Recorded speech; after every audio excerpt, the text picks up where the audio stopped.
Hello, everyone. So, my name is Imran, and probably I'm going to give some insights on things that are happening in mobile infrastructure. So, I think usually people talk about more or less, threats that are originated or, kind of focused on enterprise. But I think based on what we have been looking in the telecom signaling, we see a lot of massive activities that are supported by nation state groups. And the purpose of the talk today is just to give you some insights and how we capture them, what were their objectives, and how we were able to detect all these activities.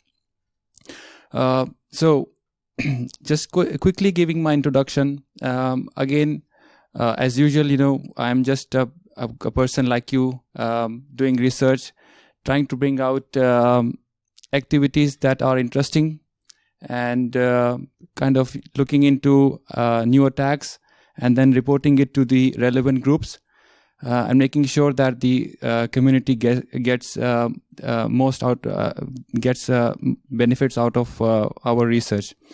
So the last talk I have been engaged in was Black Hat Asia, and I gave the same theme.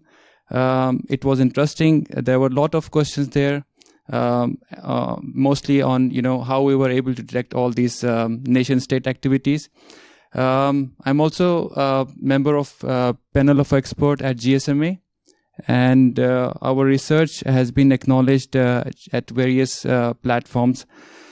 So, just giving a brief agenda, what are we going to speak today, and things that we are going to cover in the talk today. It's more on what are the interconnect and the threats around it. How do we classify attacker groups in mobile networks? We know people around in enterprise. There is no difference on the attacker's analogy here. So you will basically know a lot of things are pretty much similar. There are interesting insights on US withdrawal from Afghanistan. And I wanted to precisely mention, we were able to capture some bits of interesting information there. We were also able to capture intelligence around Ukraine-Russian conflict, and I'm probably going to walk you through in a while. And then the financial impact. I think operators basically care about financial losses, and again, it's not necessarily that the objective of the attacks are only targeting specific set of people. It can basically expand beyond that, and in certain cases, it can incur losses towards operators. And again, some general recommendations. So, quickly moving forward, so I think there are different areas in mobile operators, where you can actually start your activities. But the focus of the talk today is more or less on the interconnect side, which is marked here in red. And most of the threats that we actually see in mobile networks are either coming from the interconnects, or either they are coming from the radio interfaces. But the radio side is not covered in the talk today. It's mostly on the interconnect side. So there are two aspects the operators usually focus on: the fraud and the security. And they actually go hand in hand, and there is a very thin line between fraud and security for mobile operators. So on the top left, you would see these are the attributes that are more focused on fraud. So which means there are smishing, spamming, spoofing. There are certain activities, A to P gray routes, which is basically one way of incurring losses towards operators. And if you go on the right bottom side, so this is where your actual attacks happen, and the attackers are more focused on doing surveillance, kind of doing interception, and there are some tons of other activities. in the past, our organization was engaged with some international organizations in order to locate the activities from Pegasus and Tech Lab, and all those activities were started all the way from the signaling network.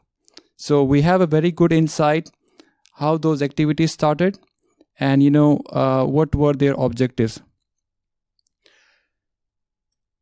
So it's not like mobile network security does not have any security controls in place. There are a lot of security guidelines being governed by GSMA authority. People like us, when we find research, when we find vulnerabilities, we kind of do a contributions toward the security guidelines. So it is available for the operators, but again, that's not an absolute measure to judge your security posture. So there are security controls, but I think these are also accessible to attackers, and I'm going to explain how these documents are also available to the attacker groups. So just a brief on the interconnect architecture. So for the people I know, probably coming from the enterprise background, so the interconnect, which is basically one way to establish communication between operators, is where the attacks usually happen. So if this is a home network, which is basically in UK, you might expect an attack coming from either another country. So all these kind of signaling that happens when we are roaming or we are in the country, that can precisely be used to perform a lot of attributions on the subscriber. So what attackers or hackers can do is basically they can inject malicious messages into signaling, and they can perform certain types of activities. So just going back on what we are trying to achieve today. So the basic talk was basic to give you an intelligence on what we captured. But before going forward, just wanted to give you what we actually do. We are a company who provides security solutions to operators, and out of 10, 9 operators have our solutions deployed. So we have a very good visibility across mobile networks, and that gives us unique advantage of looking into malicious signaling. The purpose is not to the only purpose is to identify malicious actors. So we are not harvesting information, but we are looking for malicious activities, and the objective here is to categorize and understand the analogies of attackers.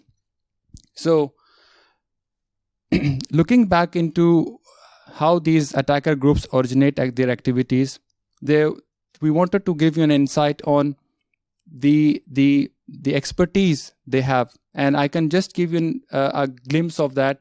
They have all sorts of understanding on how signaling works. They have their own stack. They are quite connected, so which means that they work in groups and they work in clusters. And they also have access to all these security guidelines that you have seen previously in the previous slides. They understand, what are their needs and objectives, and they also understand that operators are not doing enough, and they are not looking for unknowns. So the understanding for them is operators work by book. So if you have certain security policies in place, they don't go above and beyond. So that gives them a unique advantage, and they exploit them very well. So what we have captured here is trying to categorize all these group of actors that we have seen in past, starting from script kiddies. Based on what we have seen, their stacks are broken. So which means that their messages are usually malformed. So it's quite easy to detect them. Gray route operators, again, they are more focused on fraud. which means that they want to terminate SMSs towards operator and incur revenue losses to them. Surveillance companies, and this is one of the very important areas for operators. They don't want their subscribers to be tracked.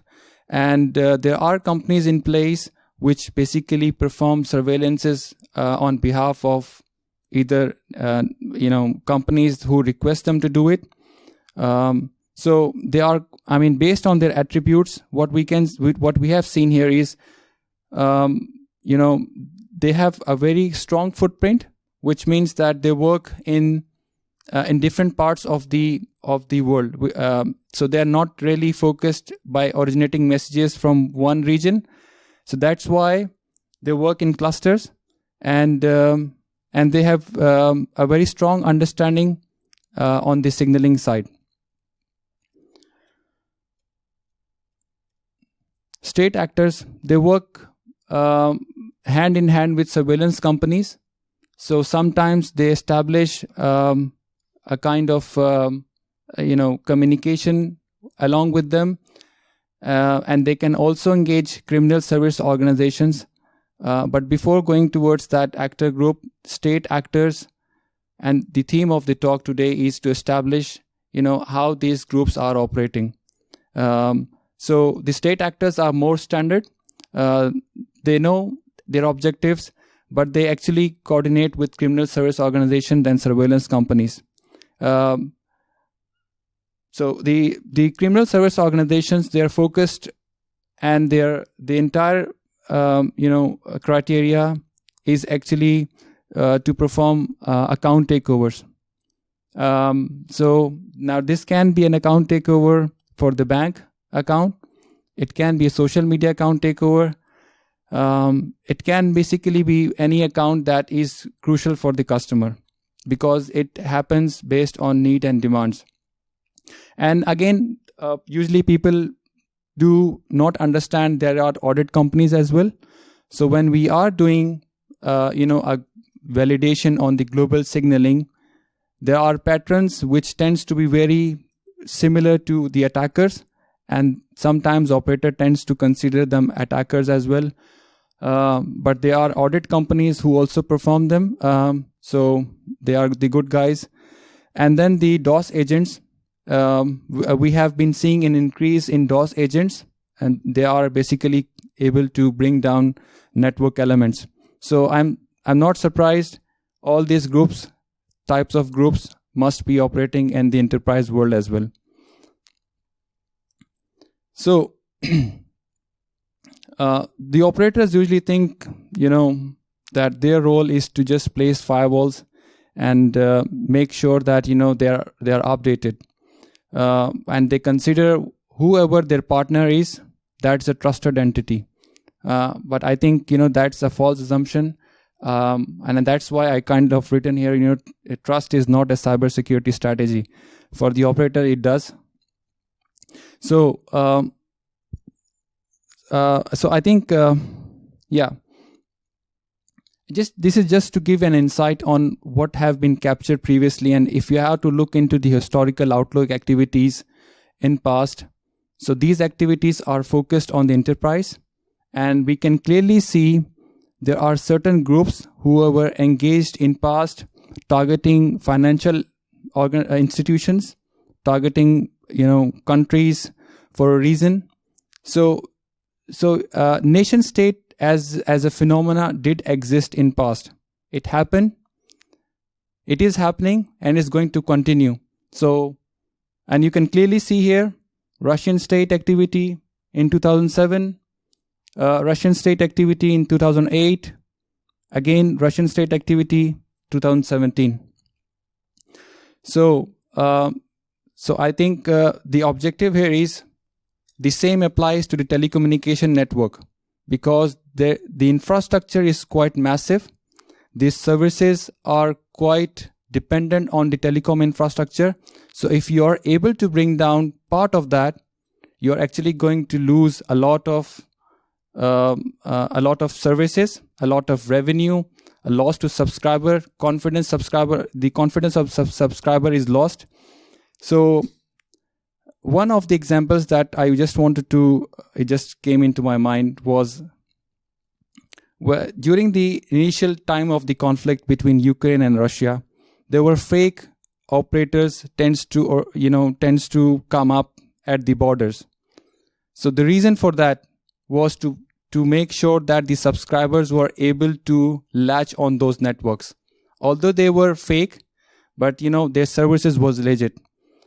So the understanding was to make sure they use that infrastructure and intercept a lot of communication that was happening on the borders, because border areas are usually very fragile for operators due to several reasons. Because of the network coverage, it can be basically due to several reasons, that is a gray area for operators. So these operators tends to establish their footprint at the borders, and then they operate for some time, few months, and kind of dismantle their setup and move away from there. So so we just wanted to give you a kind of a brief on whatever activities happens in a specific region. The reflection of that activities are available on mobile infrastructure. So if you have the right spot to find out the activities, you will be able to locate what has been happening. And this is what happened during the US withdrawal from Afghanistan. And this is a very interesting bit of information here, because what we have noticed during the time of analysis, we see all these political events that were happening were directly relating and being seen on the mobile network infrastructure. So just starting from some bit of historical outlook here.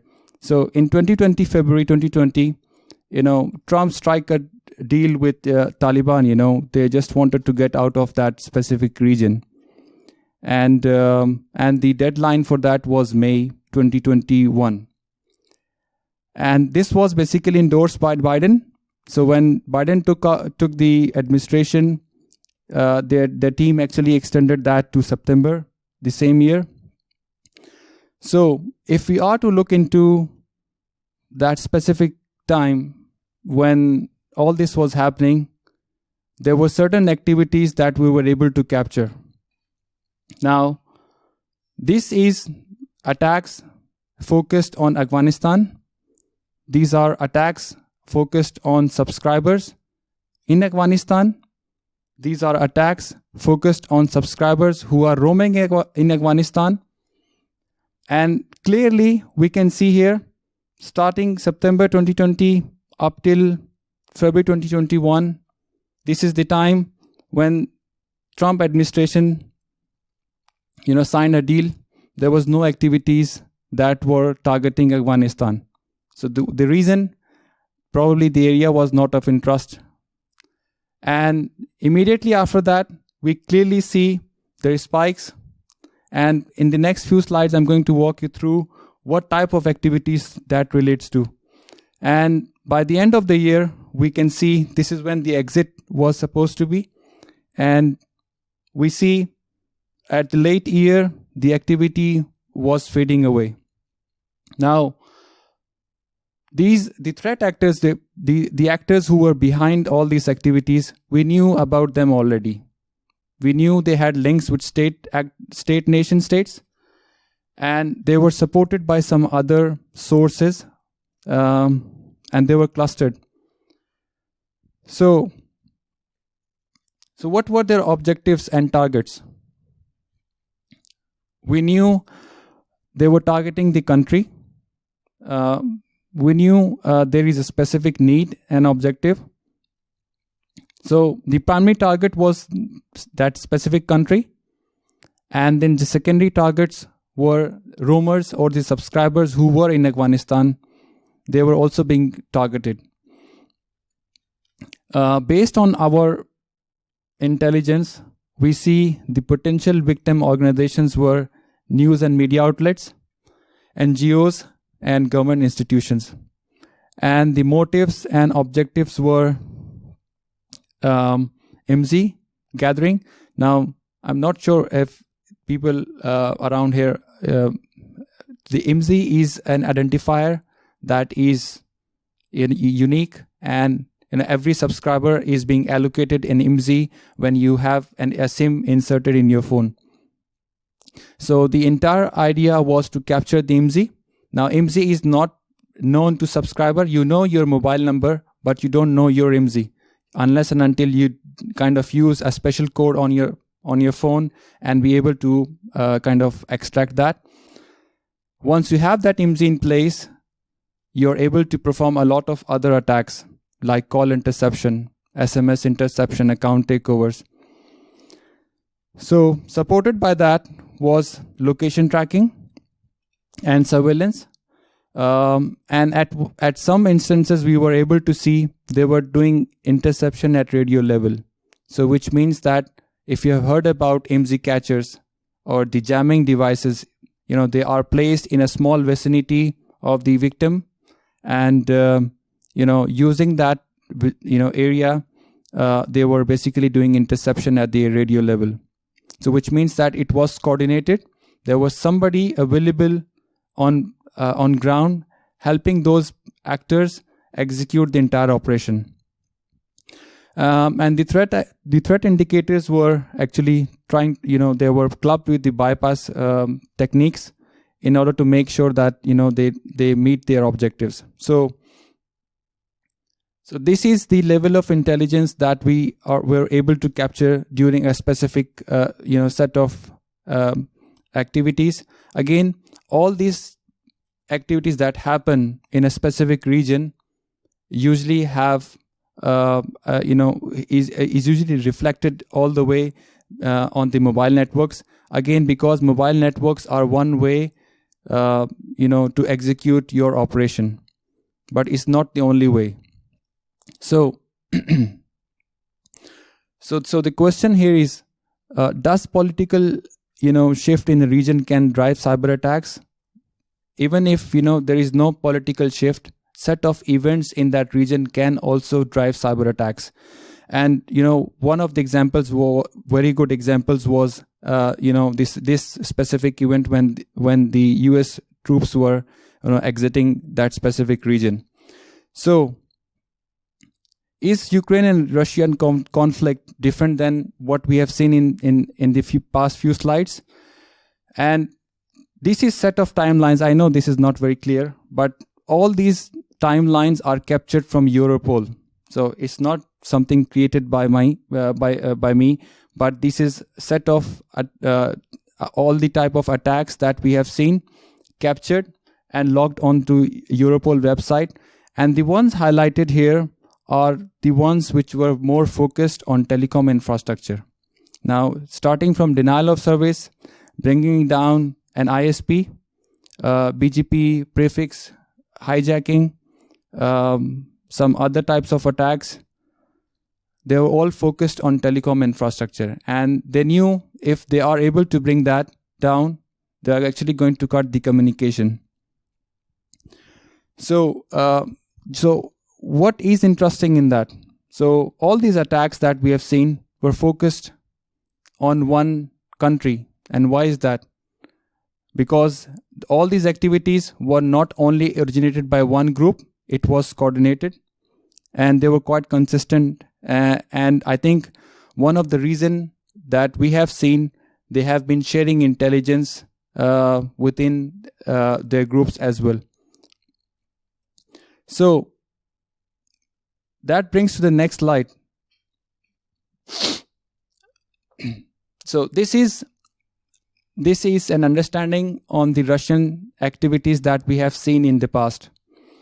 So if we are to go back in 2020, 2021, we see very low activities from the group, but there was a sudden increase since the conflict started.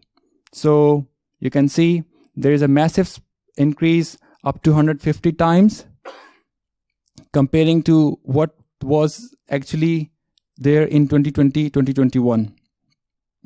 Now, all these activities that we saw were supported by bypass, and the key fact about all those activities that we saw and noticed, they were using fuzzing techniques.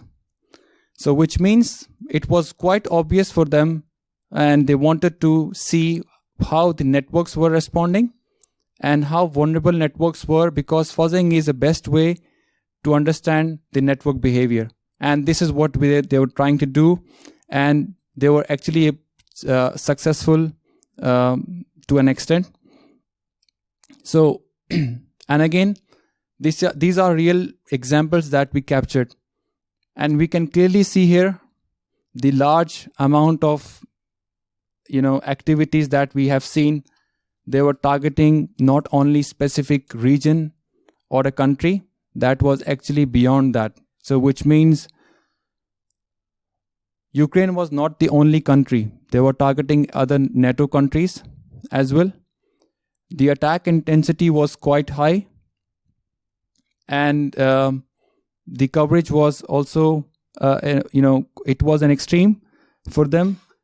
The state actors, they are still active, and they were also targeting inbound roamers. So inbound roamers are set of people who are roaming in a different country.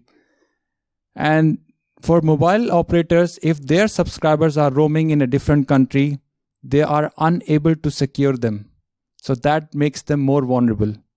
So they knew they are roaming. They were trying to use that opportunity, and then they actually executed the attack. So their activities were 0 day. We were able to capture them. And the objectives were identity impersonation, identity spoofing, and they were using fuzzing. And in the entire activity that we captured at that specific instance, they were targeting around 60 plus countries. And so these are the set of attacks involved that we were able to capture, starting from networks discovery. They were mapping and scanning networks. Again, IMSI extraction and profile extraction. So if we are able to extract a subscriber profile from an operator through using malicious execution or the code, you actually have the entire data set required for that specific subscriber. That gives you all the information, how your profile is configured, if there are any services that are linked to your profile. That gives an upper hand to the attacker to design their next set of attacks. So profile extraction was one of them. There was a high increase of location tracking. And again, I think this is what is the focus. Even the operators these days, they don't want such activities to happen, because location tracking does seems to be simple, but it actually is a violation in so many other regulatory, like GDPR. One of the examples is they want to make sure that no information of the subscriber is available to any operator legitimately. So hostile registrations, one of them is classified as which means that you're able to intercept the communication. Now this can basically be on the radio level. It can be on the SMS, where you are actually able to intercept the two-factor authentication code. And at some instances, they were also engaged in financial fraud as well. So all these activities were established and detected by this specific group operating in Russia. And again, their target nations were not Ukraine and NATO countries, but then it expanded towards Middle East and Africa. Our recent discovery was on Tech Lab. if you have heard about Tech Lab, I think this is a European set of group that were focused on doing surveillance using mobile infrastructure. They were able to actually get out from that situation, and they were, when noticed, they were immediately brought down by the authorities.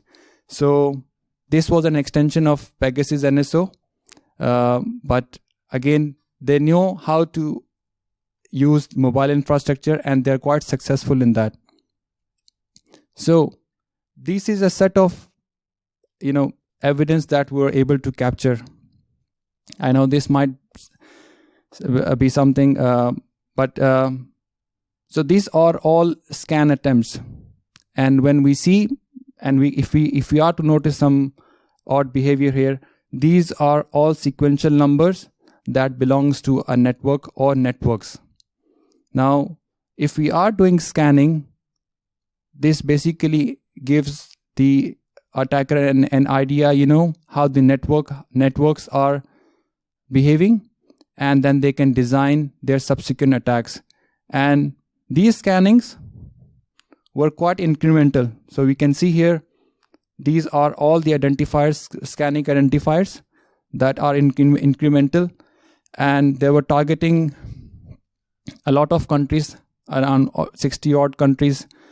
And this is just one of the example set that we have seen. So all these activities that happens starts from a scan, and some of them are not really an outcome of a scan, but most of them are usually started through a scanning process.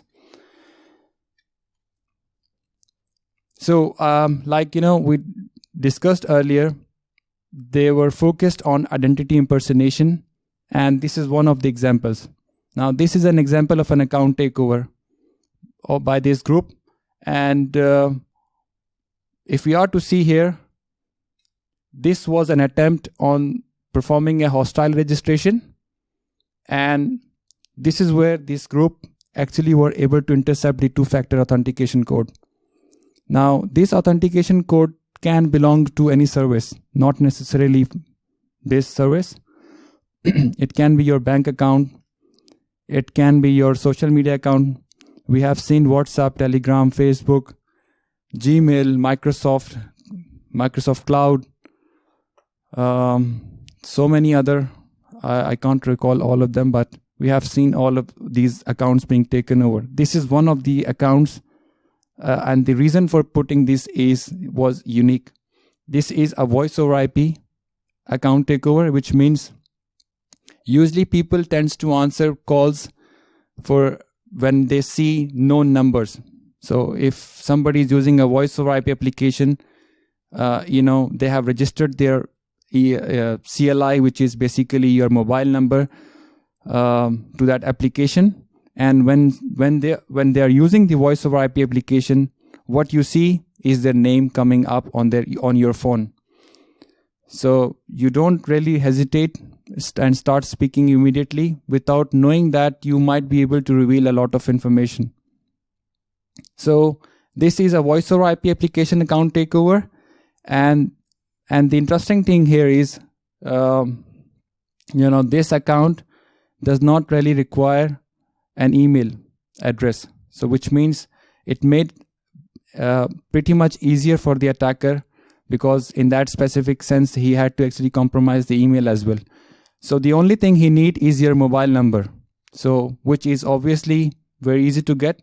So once he knew the mobile number, he actually started the recovery of that account, and he was able to actually get that using the signaling, malicious signaling, and clearly we can see the two-factor authentication code was sent to the attacker.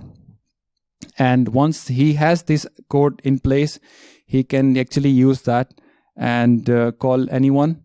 And in this specific case, he can use your contacts in order to execute whatever the objectives are. This is identity spoofing case, and again, this was actually captured from the same group. And if we are to see here, They were using identities from Afghanistan.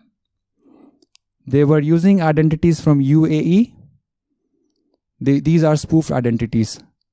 And when we actually went back in order to trace all these activities, we were able to locate the origin of these attackers, which were pointing towards Russian operator. So which means the physical links through which all these activities happen were pointing towards operators in Russia. So again, all these spoofing attempts were actually there for a reason, and they wanted to make sure that using these spoofing methodologies, they can trick operators, considering that this is a legit service, because it's not that easy to find out the actual origin unless and until you are partnering with some of the carriers who tends to route your network traffic. So, and I think that's one of the main points that basically backs our statement that these groups who were operating were supported by a nation, and that was the main idea, that these people who are conducting all these attacks, they also have an objective, but they also have support. So this is an example of a zero-day activity that we saw earlier. And normally what happens is, there are the signaling between the operators. This is quite standard in nature. So you don't really change bits and bytes and in that signaling. But in this specific case, this activity was captured as an outcome of fuzzing. And normally, a specific attribute in a signaling has specific length. But in this specific case, what they did was they started, adding extra bytes towards an attribute, and making sure that by adding an extra byte in an attribute, they're trying to see if the networks are able to respond to that specific messages, and they were quite successful. So which means operators were not really ready to, or their firewalls or their policies were not really focused on handling the fuzzing techniques. And this was one of the 0 day that we found. So this was an extension to an extra byte towards an attribute. Again, this is another attribute in a signaling, and this specific case, the standard attribute length is 4 bytes. But then when we started looking into that, they extended that attribute from 4 bytes to 8 bytes, and they were able to succeed. And again, that basically gives them an idea that operators' software stacks or their decoding stacks are not really equipped to handle such type of fuzzing. The interesting aspect here is this message type. So this is send authentication info. Now, just a background, this message type is used to perform hostile registration. So which means that if an attacker sends this message with a malicious attribute, this one, transaction ID with 8 bytes, operators are actually going to, if they are not able to detect that, they're going to process that message. And what will happen in result? Your MZ being used by attacker who is in Russia, but your SIM is in UK. You are in UK, and he performs an activity on your SIM using this indicator, this message type, and registers you in Russia. Now what happens? All your communication starts to redirect towards that Russian source without you knowing that your account or your services are going to basically be disrupted in this specific case. So this is one of the examples. This was again a 0-day exploit, and we captured that as well. And what happened, as a result of all that, we were able to disclose that to the GSMA, and it was basically so a CVD was built as a result for that. There was a briefing paper for the operators. For the people who don't know what is GSMA, it's a body who brings down a lot of operators on one table. So which means that there are around 900 operators in the world. Around 700 are part of GSMA. So if you are disclosing such vulnerabilities, that gives operators a good sight of invisibility, how they can tackle all that, malicious activities. So CVD was in place, and it was released very recently. So, okay, sorry. So the financial impact here. So there is a financial impact as well. So it's not only about, surveillance and, taking account takeovers and stuff that basically is private to a subscriber. They can also, incur losses towards operators.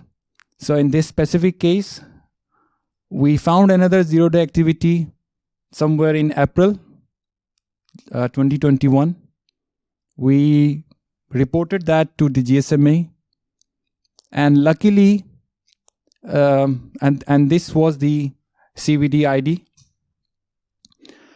and luckily an operator actually experienced the same vulnerability executed in their network. And what happened? They actually lost around 50K in 12 days, 50K USD in 12 days. So it was good for us that our vulnerability was acknowledged, but we don't know the full impact. This can basically be because of several reasons. I mean, sometimes operators does not have the visibility to detect that, and sometimes they lack interest. They don't want to report such activities. So there is a financial impact to all these, 0-day exploits. So when we reported that to the operators, nobody actually believed there such activities, existed. But, the ones that we see in the previous slide was an evidence that this might incur losses towards them. And again, we reported that. The briefing paper was established, and then it was, shared among the operators. So, quickly moving forward on the disclosures. So, why we are doing that? There is a lot of efforts that takes place. Our team usually works, around precisely. They don't work really, but there is a lot of efforts that requires to detect all these activities. So, and our objective is to make sure that we give this back to the security community. And the whole idea of bringing those CVDs here is to make sure that operator gets the most out of it. One of the, and this is the last slide, and probably wanted to share some gaps here. What we have established so far is the operators, they don't really take remedial steps here. So which means that they don't really share intelligence among them. Unlike enterprise network, they have intel sharing frameworks like CETIX and Taxi. We try to do that, but the operators are quite reluctant in accepting that. So which means that if something happens to one operator, it stays within them. It's not shared to other. And that basically gives an advantage to attackers because they know that has not been communicated to them, or it's an isolated event for an operator, and they can use it for their advantage. And we have also seen that when we speak with some of the operators, they haven't considered implementing cyber safety strategy in handling cyber conflicts into their security strategy. So they have considered resilience. They have considered other factors in their security strategy, but handling cyber conflicts was not considered as part of their long-term strategy. And I think the last few points, again, when we see operators, when we speak to them, the only thing for them is all the security guidelines that are available by the GSMA. They consider that's more than enough for them to actually be safe. But this is not an absolute measure. Yeah. And I think the last is just, we need the operators to enable themselves with the global threat intelligence mindset, which I think they don't really focus on. That brings the end of my talk. I hope, if there are any questions, I'm able to answer them.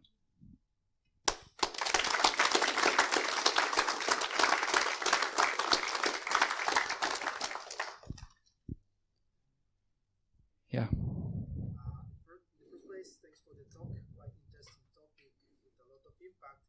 But that brings the question. This is important because every person in this room is probably using a cell phone, right? So it's important to take a step in front of the bad guys doing this stuff. So the question is, how can we do this type of research or learn vulnerabilities in, SS7 and all that stuff in an ethical way? Like, what is that for us if we want to dive deep in this specific area, like attacking GSM people, stuff like that? Yeah. So there are few aspects here, right? So SS7 or the telecom infrastructure is quite close. So which means that it works on trust relationship. So you can't just go on a cloud or a public network and start doing your stuff. That doesn't work like that in the telecom infrastructure. Unless and until you're part of that ecosystem, you can't do any activities. And for that, there is a word called GT leasing. So which means that operators are leasing out their identities towards a group of company to perform a certain task. Now, if it's you doing that, you can say, you're using for a different purpose, which is ethical hacking. But this is not the case. All these activities that are happening happened because of GT leasing. So which means that operators, for their revenues, they shared their identities to a group of companies who they don't know how they're going to use that. So that's the whole concept here, and that's why the industry is kind of bringing out a framework to monitor that. So ethical hacking can happen, but it is subject to an agreement, and you be part of that ecosystem.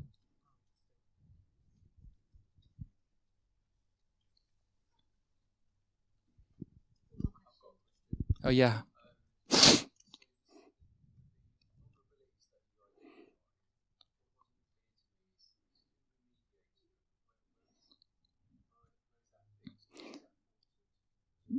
Yeah, so these vulnerabilities are basically focused on for a mobile infrastructure, which means operators who are running services for the subscribers like Vodafone, or let's say BT, or Virgin O2. So they have a specific set of verticals, right? If they have an SS7 network, or if they have a 3G network or a 4G network, and if the vulnerability is reported, it is their responsibility to mitigate that on their network elements. And if they don't do that, then that basically opens a lot of risk for them. So this vulnerability is focused towards mobile operators. with the mindset, if it is 3G, then they have to work on the 3G network. And if it's 4G, then it's 4G network.